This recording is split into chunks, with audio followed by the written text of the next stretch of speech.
A dozen shots being fired. We know that John Caldwell was struck several times. He fell to the ground. He was shot again. All of this to his young son and other children. A training session had just finished. John Caldwell was involved in coaching. Many children were waiting for their parents to collect them. So, Kay, you can imagine the sort of psychological damage and trauma of witnessing something like this will have inflicted upon those people. John Caldwell remains in a critical but stable condition at hospital in Londonderry. Okay, I'm starting it there. Yeah. And then I'll put this on as well, just... Yeah.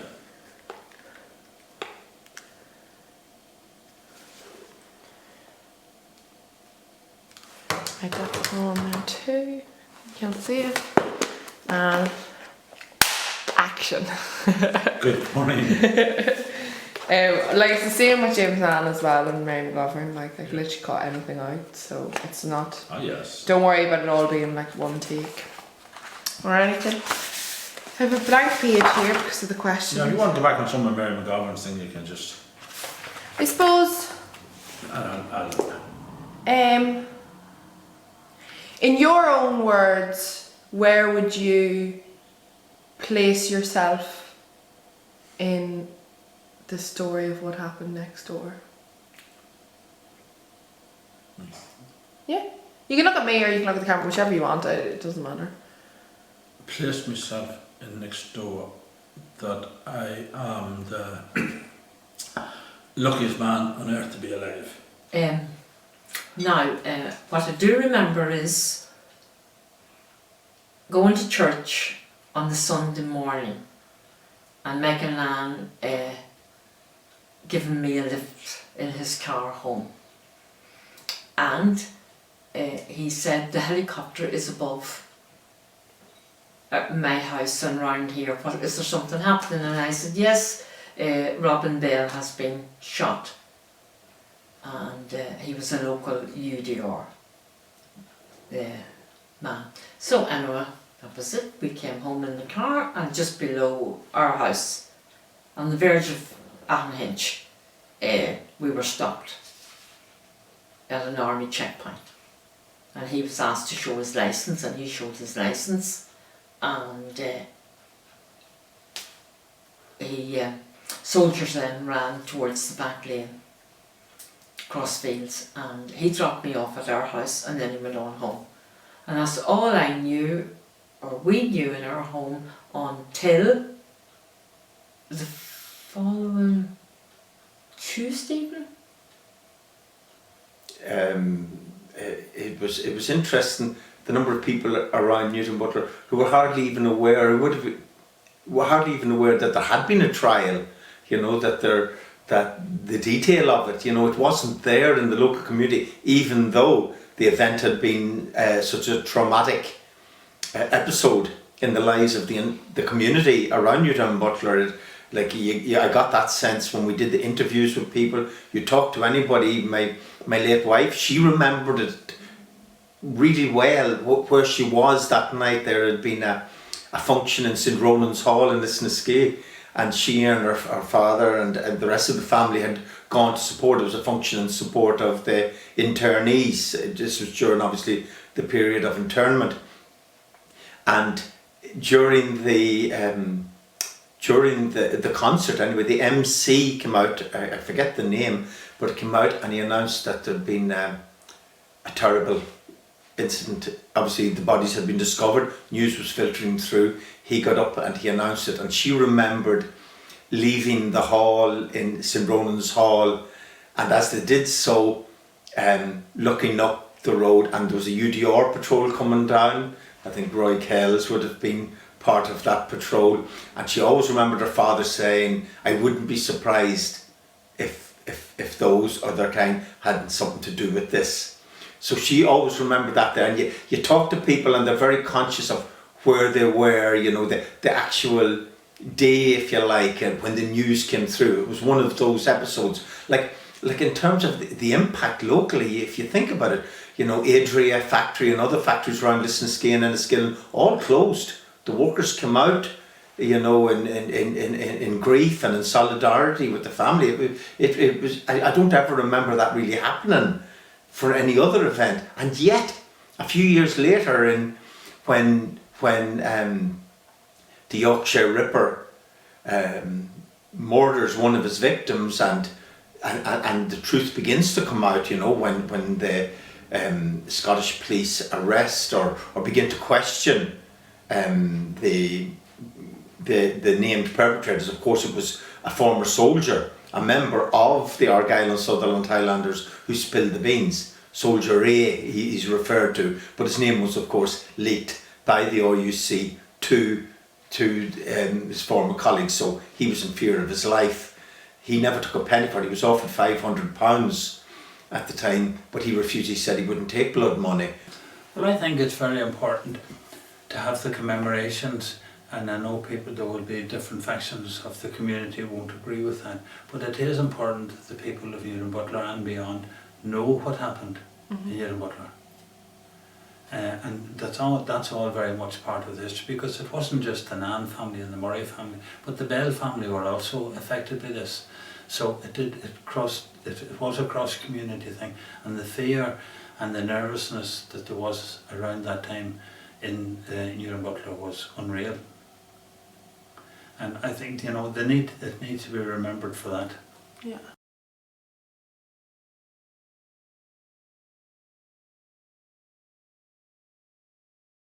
Oh yeah, I had an incident.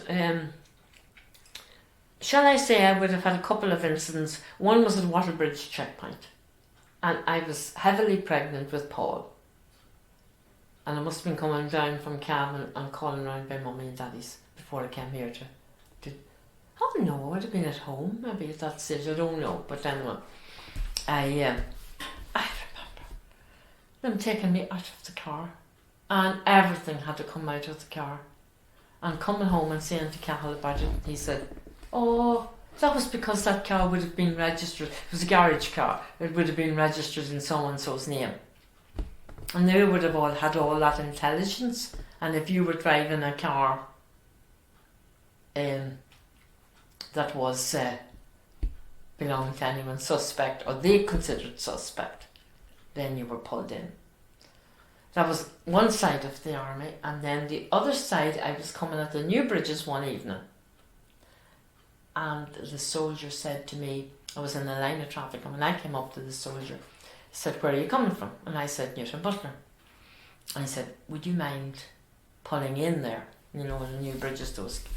And I said, yeah, well, I could do nothing when he pulled in. And he said, it's nothing to do with you, but I want to ask you a few questions. And I said, fire ahead. And he said, do you know such and such a family in Newton? And I said, yes, I do. Well, he says, they're my cousins, and I would love to go and visit them, but I am so afraid, and if you ever saw them, would you tell them that I'm here on duty in Northern Ireland? And you just can't be intimidated by, you know, you just can't go along with some soldier stopping and asking your name and you say, well, what do you want to know that for? And him using a butt of his rifle and hitting you in the stomach. That's not on. And Did that happen a lot? yeah, that happened a lot around here. I remember an uncle of mine coming from Bingo on a Wednesday night, and he had a Ford carrier, people carrier, and he parked outside. Mum and I went to Bingo, and he parked outside on the roadside, and the soldiers came up to the door and asked him, could he move the vehicle in, right?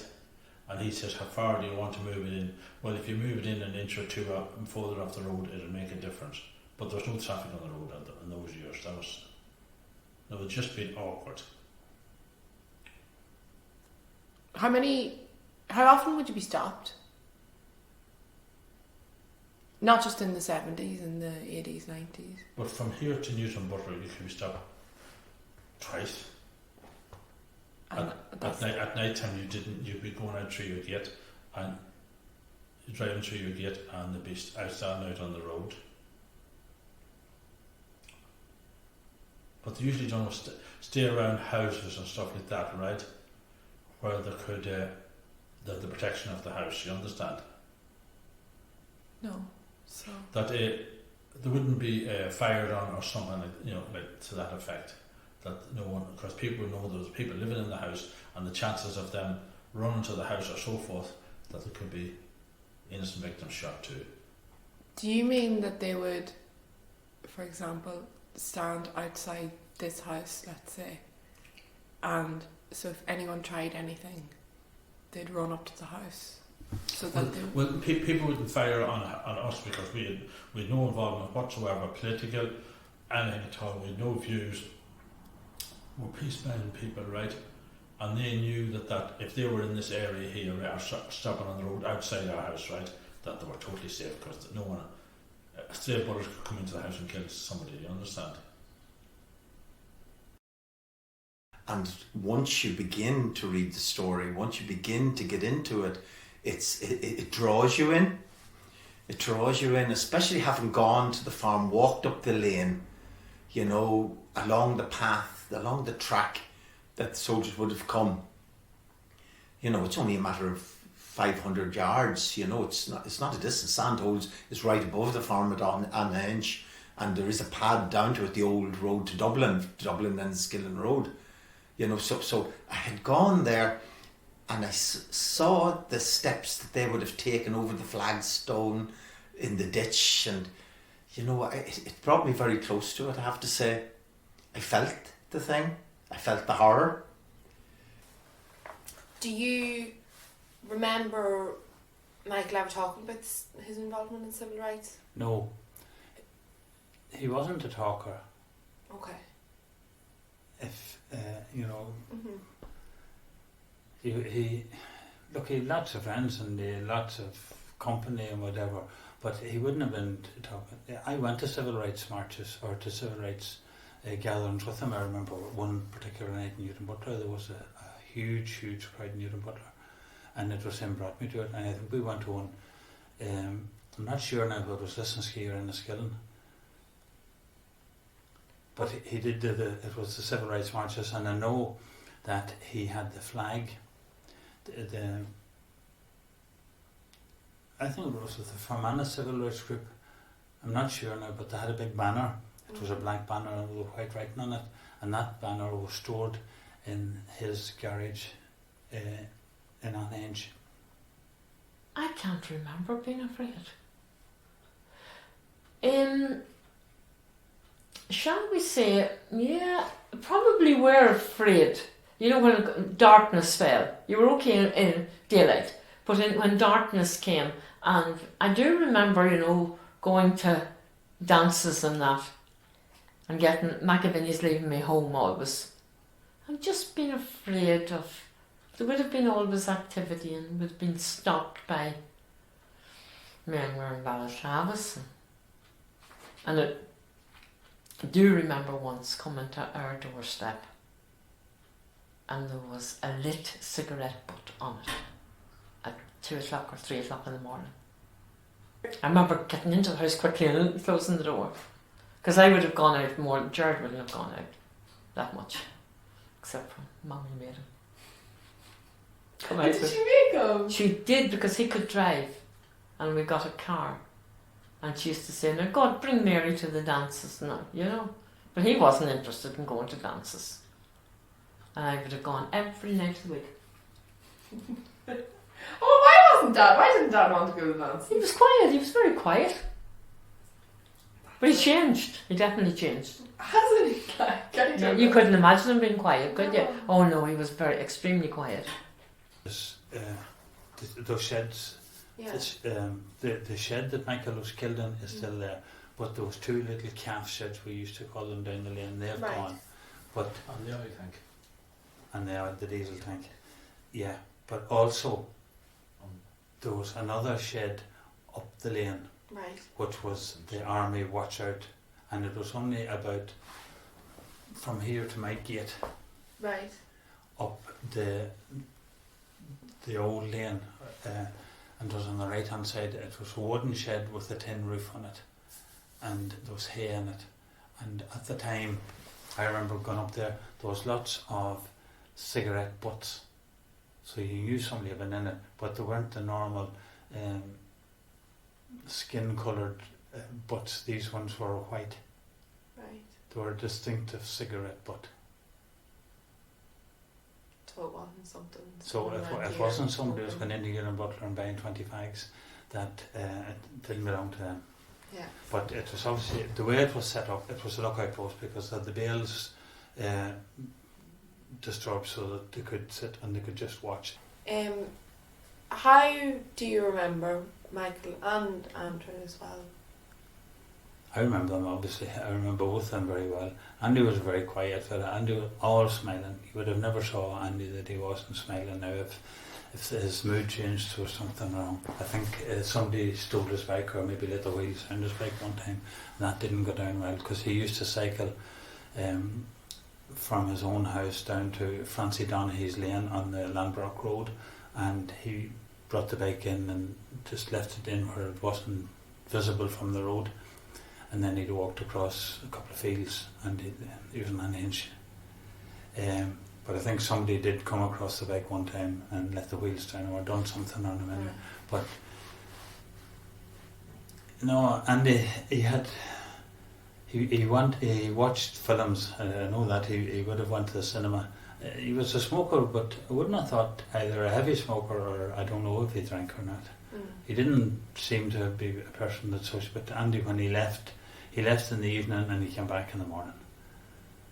And he was his timekeeping was very good. He was always, there when he was needed, and a hard worker. How would you like? How do you think you would like Michael to be remembered? Fondly, because I used to go with my father up to Anian's every Saturday, and then as I got that bit older, I used to go up and I stayed the whole summer holidays. I never went home.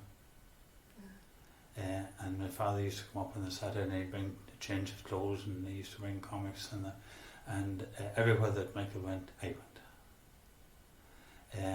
went. I would have known all his friends. I would have known his big hobby was reading. Yeah. He used to buy at least one, possibly two newspapers every day. He bought the Irish News and and then he bought the Impartial Report, he bought the Fermanagh Herald, he bought the Anglo-Celt, he bought the Farmers' Journal. On the Sunday he bought the Sunday Independent and the Sunday, there was another big one in the south, what was it, Jared? The Sunday Press and the Sunday Independent, they were the two papers. And on top of that then cowboy books. Really? He had stacks of cowboy books, and obviously he was in some sort of there was a gang with him because they used to swap. Oh really? These Like a wee book club almost. It was almost a wee book club, and it must have been through his own friends, Yeah. And the radio wasn't on in the house, but when he was there, he put the radio, when he came into the house for dinner or whatever, he put the radio on, and dinner was always time for the news. It coincided with the news. Right. So he'd have been listening to the news, and then when he went out, he'd just switch the radio off. But if he was sitting in the evening, the radio was on. And he brought the radio out to the buyer to milk when he was milking the cows. Do you think, do you 100% believe that if you had went round that night that you wouldn't have been spared as such? The unanswered question in that is, I don't know how many people will have to be there for it to be called off. 2 was okay. 3, 4 would have been a lot of work. It would have been a lot of work, and things would have been more in the open and revealed, and a lot of people would have seen things, and it would have taken a lot longer. I think 2 was the maximum that was going to be go that evening. Do you think we'll ever find out what happened exactly? No, I don't think that'll ever come out. Do you think there's someone out there who knows? Absolutely. Do you ever get a sense when you're around there of what happened? No, some people would say to you, would you be afraid? I said, no. I said, why would you be afraid? There's no point being afraid of the dead. You'd be more afraid of the living. That is the problem. The dead won't do you any harm. the living will